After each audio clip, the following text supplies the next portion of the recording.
दिल के राज सुन जा, तोर बिना सुना लागे मोर जिंदगी के हर रस्ता। तोर हंसी मन फूल खिल थे, तोर अखियाँ सपना बन थे।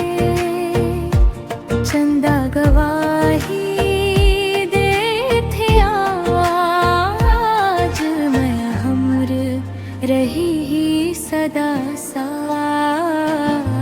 माया बात कहे बर आजा, दिल के राज सुन जा, तोर बिना सुना लागे मोर जिंदगी के हर रस्ता।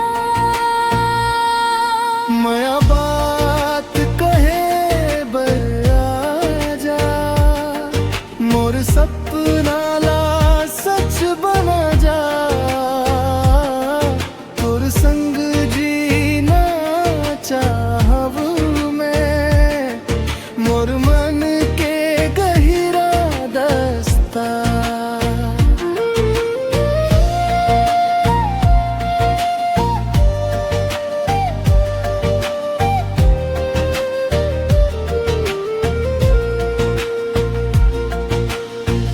बरसत पानी महुआड़ा, तोर संग लागे सुंदर संसार। हाथ में हाथ धर के संगी, चलन माया के डगरिया पार।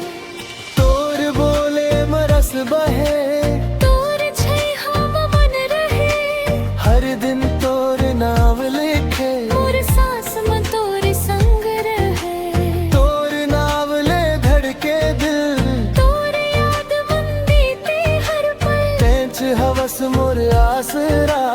तोर संग ही मोर कल, रहिबो हम जन्म जन्म, निभाबो ए मन के दम।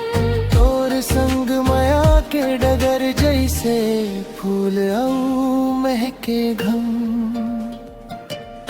माया बात कहे बर आजा, मोर सपना ला सच बना जा।